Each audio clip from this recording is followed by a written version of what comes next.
হ্যাঁ, অনেক সময় নিত্য নৈমিত্তিক দিনে আমাদের সামনে যে সাধারণ বস্তুগুলো থাকে, আমাদের সাথে যারা থাকে,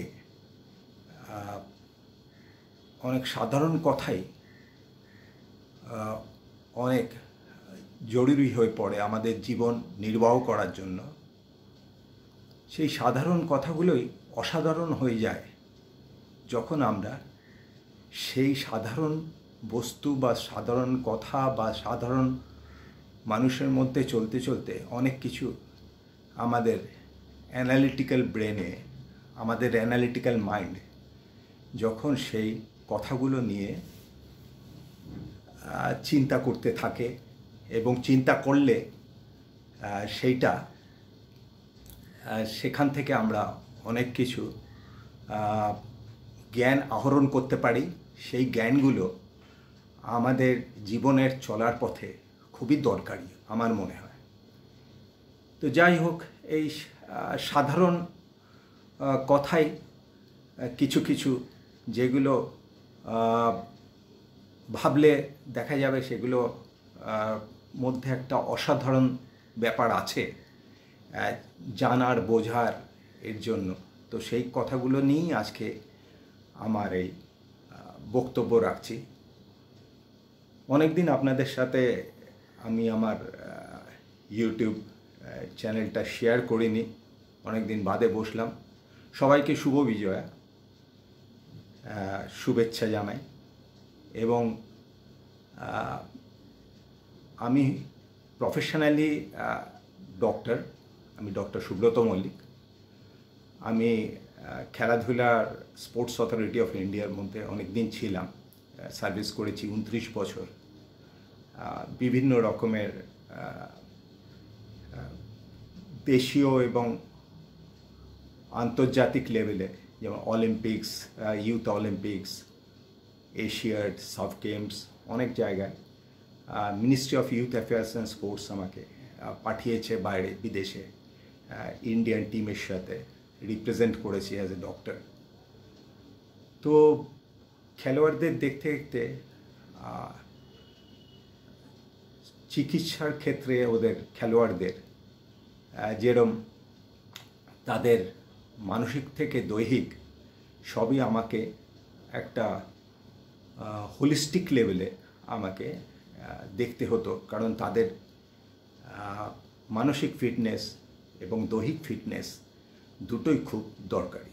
সেই করতে করতে একটা সময় আমি ফিল করলাম যে কিছু কিছু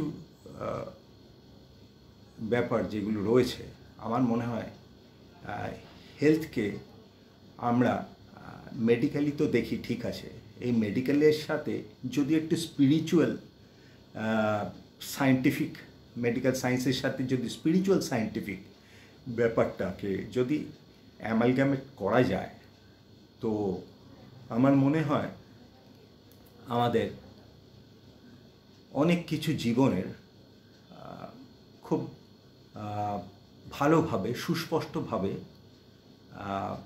আমরা উপলব্ধি করতে পারব। তো সেই জন্যই আজ আমার এখানে বক্তব্য রাখা। আমার কথা, আমার যে নিজস্ব ধ্যান ধারণা, সেই হিসেবেই কিন্তু আমি আমার কথাগুলো বলছি। তো সেই অনুযায়ী যদি আপনাদের ভালো লাগে তাহলে অবশ্যই ভালো লাগাটা জানাবেন আমাকে। এবং যদি আপনাদের কোনো প্রশ্ন থাকে অবশ্যই প্রশ্ন করবেন। আমার এমনি ফোন নাম্বার হচ্ছে, লিখে নিতে পারেন, 9830261443। তো যাই হোক, এখন আমি ডাক্তারি করি, এখনও পেশেন্ট দেখি। তো মস্তিষ্কটাকে সজাগ রাখি, এবং মস্তিষ্ক সজাগ রাখা আমার এই বয়সে, 65 বছর বয়সে, আমার মনে হয় এটা খুব একটা দরকারি ব্যাপার প্রত্যেকটা মানুষের জন্যই এই বয়সের। তো সেইভাবে কিছু কথা বলতে চাই, যে কথাগুলো না বললেই নয়, সেরকম ধরনেরই কিছু কথা, যেগুলো আমি মানে বাবলিং ফ্রম ইনসাইড, মানে আমার ভিতর থেকে হচ্ছে, চাগার দিচ্ছে, যে কথাগুলো আপনাদের সাথে একটু শেয়ার করে একটু আনন্দ পেতে চাই, আর আপনাদেরকেও সজাগ করতে চাই। যেমন একটা ব্যাপার হচ্ছে, আমাদের সবার প্রশ্ন, একবারে ছোটোবেলা থেকে প্রশ্ন, সেটা হচ্ছে আমি যে জন্মেছি, আমি যে পৃথিবীতে এসেছি, আমি পৃথিবীতে কেন এসেছি, আমার দ্বারা কি হবে, আমি কি করতে পারি, আমি কি হব, আমি ডাক্তার হব না ইঞ্জিনিয়ার হব না কি লিগ্যাল লাইনে যাব, অ্যাডভোকেট হব, সেগুলো হচ্ছে প্রত্যেকটা জিনিসই একটা আইডিয়া করছি, যেটা বাস্তব মাটির উপরে, যে আমাকে বেঁচে থাকতে গেলে আমাকে কিছু না কিছু একটা বনতে হবে আমার ভবিষ্যতে। তো স্কুল লেভেল, কলেজ লেভেল, যেটা ইউনিভার্সিটি লেভেল, এবং অফিসে কর্মক্ষেত্র লেভেল, এবং তারপরে রিটায়ারমেন্টের পরে আমার মতো বয়সী যারা আছে তাদের যে লেভেলটা, মানে old age, senior aged people like me. তো আমাদের প্রত্যেকেরই জীবনে প্রত্যেকটা ধাপে আমাদের চিন্তা চলতেই থাকে। চিন্তা একটা গতিশীল ব্যাপার, যেটা চলবে সব সময়। কিন্তু ভাবতে শুরু করেছি আমি একদিন, বসে বসে ভাবছিলাম যে এই যে জীবনটা আমাদের, সেই জীবনটা particularly what is our purpose. তো স্পিরিচুয়াল লেভেলেই প্রথম আমি আসি, স্পিরিচুয়াল হেলথ, যেটা আমার মনে হয় খুব দরকারি, এবং স্পিরিচুয়াল হেলথ সায়েন্স, যেটা for mental and physical and physiological fitness, biochemical fitness, সব ফিটনেসের জন্য, ওভারঅল ফিটনেস যেটা মানুষের জন্য, স্পিরিচুয়াল হেলথ সায়েন্স খুব একটা ইম্পর্ট্যান্ট ব্যাপার, যেটা আমার মনে হয় ছোটোবেলা থেকে স্কুলেও যদি এইটার উপরে সাবজেক্টিভ একটা অ্যাওয়ারনেস ক্রিয়েট করা যেত, খুবই ভালো হতো। কিন্তু সেটা আমি কোনো স্কুলে এখনো পর্যন্ত দেখতে পাইনি। তো যাই হোক, হলে ভালো, যদি স্কুল কারিকুলামে নেয় তো ভালো। তো আমি যে জন্মেছি, আমার জন্মানোর কথা ছিল, আমার জন্মানোর কথাটা কে দিয়েছিল? সময়। সময় একজন ভগবান হিসেবে আমাদেরকে মানতে হবে, দ্যাট ইজ টাইম সায়েন্স। সময়ের মধ্যে জন্মেছি, সময়ের মধ্যে থাকব, সময়ই একদিন আমাকে আবার আমার জীবনাবসান করিয়ে, মানে আমি চলে যাব হয়তো মৃত্যু পথযাত্রী হয়ে। সবই সময়ের মধ্যে, সময়ের মধ্যেই আমার ভাগ্য। সেই ভাগ্য ব্যাপারটাই হচ্ছে পুরোটাই সময়ের কন্ট্রোলে। কিন্তু আমার ক্ষেত্রে আমি জন্মেছি, আমার ক্ষেত্রে অন্য কেউ তো জন্মাতে পারত আমার জায়গায়, কিন্তু সময় আমাকে সিলেক্ট করেছে আমাকে জন্ম দেওয়ার জন্য। আর আমি জন্মেছি আমার মা বাবার থেকে, অর্থাৎ মায়ের পেট থেকেই বেরিয়েছি আমি। তো আলটিমেটলি মাই আমাকে ধারণ করেছে, যেটা 9 মাস 10 দিনের মতো। এটা একটা অ্যাভারেজ, সবার ক্ষেত্রে সমান হয় না, একটু 19-20 হয়। এক্সপেক্টেড ডেট অফ ডেলিভারি সেগুলো আলাদা ব্যাপার। কিন্তু সেইভাবে অনেকক্ষণই মানে অনেকগুলো মাসই মা আমাকে ধারণ করেছে। তাই সময়কে এবং মাকে আমি প্রথম আমার প্রণাম জানাই। দ্বিতীয় হচ্ছে, আমার ভিতরে আমাকে যে দেখতে পাওয়া যাচ্ছে, এই যে আমি কথা বলছি, আমার সৃষ্টি যদি না থাকতো তাহলে আমি কথা বলতে পারতাম না। সুতরাং সৃষ্টি হচ্ছে যেটা সৃষ্টিকারী ভগবান, সে আমাকে আমার শরীর দিয়েছে, আমার মন দিয়েছে, আমার সব কিছুই দিয়েছে। কিন্তু যদি আমার শক্তি না থাকতো তাহলে কি আমি কথা বলতে পারতাম? তাই শক্তি হচ্ছে সৃষ্টির সাথে মিলেমিশে একসাথে আমার জীবন ধারণের ব্যবস্থা করে দিয়েছে, এবং সেই জীবন আমি এখনও বয়ে নিয়ে চলেছি। এবং সেই জন্যে আমার প্রণাম শক্তিকে এবং সৃষ্টিকে। সময়কে দেখতে পাওয়া যায় না, শক্তিকে দেখতে পাওয়া যায় না, কিন্তু উপলব্ধি করা যায়, মেজারমেন্টও করা যায়, কিন্তু দেখতে পাওয়া যায় না, বোঝা যায় না ওরমভাবে। কিন্তু সৃষ্টিকে দেখতে পাওয়া যায়। আমি আয়নার সামনে দাঁড়ালে আমি আমার নিজেকে দেখতে পাই। তার মানে কি আমি আমার শরীর, আমার মাথা, পা সবই আমি দেখতে পাচ্ছি, কিন্তু শক্তি আর সময়কে আমি দেখতে পাচ্ছি না, উপলব্ধি করছি। তো যাই হোক, তো শক্তি আর সৃষ্টি এরা দুজনে যদি একসাথে একটা কনজুগেশনে না আসতো তাহলে আমার জীবন থাকতো না। আর সময় আমাকে ঠিক সময় মতো জন্ম দিয়েছে, ঠিক সময় মতো নিয়েও চলে যাবে উনি আমার হাত ধরে। তো এই তিন ভগবানকে আমি মানি। বাকি ভগবান, আমরা অনেক ভগবানকেই মানি। আমাদের আমি আর রিলিজিয়ান লেভেলে যাই না। কারণটা কি, এই তিনজন ভগবানই সুপার পাওয়ার, এবং আমার শরীরের মধ্যে এবং শরীরের সাথে ইন টাচ আছে।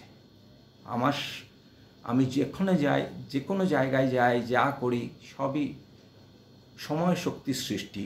এই তিন বন্ধু ভগবান আমাকে আমার সাথে সাথে আমাকে নিয়ে চলে। দেখুন, আমি আমার জীবনে এবং আপনাদের জীবনেও তাই, আপনার চোখ, আপনার নাক, আপনার মুখ, আপনার ঠোঁট, আপনার শরীর সব আছে, কিন্তু কখনো ভাবেন যে এই একটা জিনিসও আপনি সৃষ্টি করেননি। You have prepared nothing, so you are basically are nothing. You are staying in a nothingness বলা যেতে পারে। কিন্তু আপনার সাথে সময় শক্তির সৃষ্টি থেকে আপনাকে নাথিং থেকে এভরিথিং বানিয়ে ফেলেছে। সুতরাং তারাই আসলভাবে আপনাকে চালিত করছে এবং আপনার শরীরের মধ্যে চলে আসছে। এরকমভাবে ভাবলে আপনার ভাল লাগবে বলে আমি ভাবছি, আপনাদের ভাল লাগতে পারে। আমার শরীরটা অনেকটা একটা ফার্নিশ ফ্ল্যাটের মতো। এই ফার্নিশ ফ্ল্যাটটার ওনারটা হচ্ছে যাদের কথা বললাম সুপার পাওয়ার, তারাই আমার এই ফার্নিশ ফ্ল্যাটটা বানিয়েছে। কেন বানিয়েছে বা কেন আমার জন্ম হলো? আমার ভিতরে ওনারা চিন্তা করেছেন, আমি লাকি যে ওনারা চিন্তা করেছেন যে আমার ভিতরে ওনারা বা আমার সাথে ওনারা থাকবেন। সেই জন্য আমি সৃষ্টি হয়েছে, আমার জীবন সৃষ্টি হয়েছে। তো এই ফার্নিশ ফ্ল্যাটে কি দরকার? এসি দরকার, সোফা দরকার। আমাদের নর্মাল জীবনধারা এসি থাকবে, সোফা থাকবে, চেয়ার, টেবিল, বাগড়া বাগড়া অনেক কিছুই যা যা দরকার পড়ে সবই আছে, খাট, পালঙ্ক সব। কিন্তু বেসিক ব্যাপারটা হচ্ছে ভগবানেরও ফার্নিচার্স দরকার একটা ফার্নিশ ফ্ল্যাটে থাকতে গেলে। তো ফার্নিশ ফ্ল্যাটটা আমি যদি নিজেই হই তাহলে আমার ভিতরে ভগবান আছে, সে তো তার মানে তো ফার্নিশ ফ্ল্যাটে সে আছে। তার ফার্নিচার্সগুলো আমি বলতে চাই, তার ফার্নিচার্স যেমন আমার দুটো লাঞ্চ আছে, ওই হাওয়া মেশিন, অনেকটা এসি বা উপরের সিলিং ফ্যানের সাথে আপনি তুলনা করতে পারেন। আমার ফ্ল্যাটের একটা জলের ধারা আছে, একটা জলের ট্যাঙ্ক আছে, সেটা হার্ট বা হৃদয়ের মানে আমাদের যে মাঝখানে চেস্টের মধ্যে রয়েছে, থোরাক্সের মধ্যে, থোরাসিক কেজের মধ্যে, রিব কেজের মধ্যে, এটা হচ্ছে জলের ট্যাঙ্ক। এবার আমি চলাফেরা করি, এদিক ওদিক চলতে পারি, যেতে পারি। তো আপনারা কি দ্বিমত হবেন আমি যদি বলি আমি নিজেই একটা মন্দির? কেন মন্দির বলছি? কারণ আমার ভিতরে ভগবানরা রয়েছে। তারা যতদিন আমার সাথে থাকবে, আমার ভিতরে থাকবে, আমার চারপাশের আবহাওয়ার মধ্যে থাকবে, ততদিন আমি জীবিত থাকব। এবং আমি একজন মুভমেন্ট করছি, এখানে ওখানে চলাফেরা করছি, তার মানে হচ্ছে আমি চলতা ফিরতা একজন মন্দির। আমি নিজেই একটা মন্দির, কারণ আমার ভিতরে ভগবান রয়েছে। আমাকে যেতে হবে না কোনো মন্দিরে, আমাকে যেতে হবে না কোনো মসজিদে, আমাকে যেতে হবে না শিখদের যেটা ওই গুরুদ্বারে। আমি কেন যাব? আমার কি দরকার? আমার যাওয়ার দরকার নেই। হ্যাঁ, রিলিজিয়াস রিচুয়ালস ফলো করতে গেলে আমাকে মন্দিরেও ছুটতে হবে। যদি হিন্দু হই, মুসলিম যদি ধর্মাবলম্বী হই, তাহলে আমাকে মসজিদে যেতে হবে। আর তা নইলে আমাকে ইয়েতে যেতে হবে, ওই গুরুদ্বারে যেতে হবে আমি যদি শিখ হই। কিন্তু বেসিক ব্যাপারটা হচ্ছে আমার ভিতরেই সুপার পাওয়ার আছে। সুপার পাওয়ারকেই আমি কখনো বলছি হিন্দু সুপার পাওয়ার, কখনো বলছি মুসলিম সুপার পাওয়ার, আবার কখনো বলছি শিখদের সুপার পাওয়ার বা খ্রিশ্চান সুপার পাওয়ার। কিন্তু বেসিক্যালি এইগুলো আমরাই তৈরি করছি, ধর্ম, রিচুয়ালস অ্যান্ড অল। সুতরাং আমরা প্রথম কিন্তু মানুষ, আর মানুষকে ক্রিয়েট করেছে হচ্ছে ভগবান। তো আমরা পুজো দিই, সেটা হিন্দুরাও দেয়, প্রেয়ার করে, প্রণাম করি মা দুর্গাকে। তারপরে মসজিদে যায় মুসলমানরা, তারাও প্রেয়ার করে। খ্রিশ্চানরা গির্জায় যায়, তারাও ক্রাইস্টের ব্যাপারে ভগবানকে পুজো করে। কিন্তু বেসিক্যালি পুজো করে এবং প্রসাদও চড়ায় অনেক সময়। সেই প্রসাদগুলো হচ্ছে আমার ভিতরে ভগবান যখন আছে, প্রথম প্রসাদটা আমাকেই চিন্তা করতে হবে কি প্রসাদটা আমি ভগবানকে খাওয়াবো। আমার শরীরটা আছে, শরীরের মধ্যে আমার হার্ট, লাংস, লিভার, প্যানক্রিয়াস, স্প্লিন, সব কিডনি, সব কিছু আছে। তো ভগবান চায় যে সেই প্রসাদগুলো, যেই প্রসাদগুলোতে শরীর বা উনি যে বসে আছেন, উনি সেই প্রসাদগুলোকে নিয়ে যেন ভালো লাগে ওনার খেতে। সুতরাং আমরা কি করি? ঝাল, মশলা, তেল, জাঙ্ক ফুডস এই সবগুলো নিতে থাকি। ভগবানকে আমরা মানছি না সেরমভাবে আমার শরীরের মধ্যে, অথচ আমরা মন্দিরে গিয়ে পুজোটাও দিয়ে আসছি, আবার জাঙ্ক ফুডও খাচ্ছি।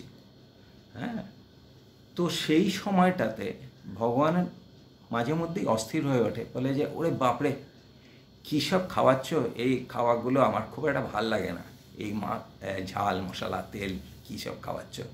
আমার সাধারণ ফল মূল, কিছু গ্রেনস যেমন রাইস, হুইট, এগুলো খাওয়ালে ঠিক আছে, কিন্তু এইগুলো যেন কেমন আমার ঠিক পোষাচ্ছে না।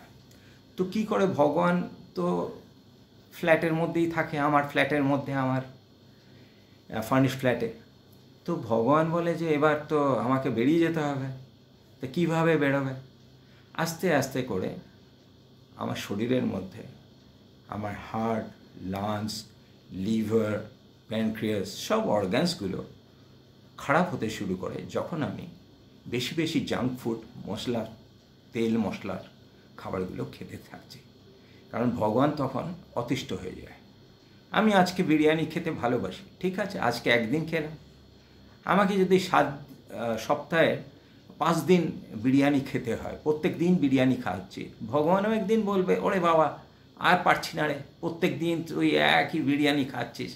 আরে একটু আধটু টেস্ট করতে আমারও ভালো লাগে, কিন্তু তাই বলে এতটা প্রত্যেক দিন করলে তাহলে তো সেটা একটা অসুবিধা হয়।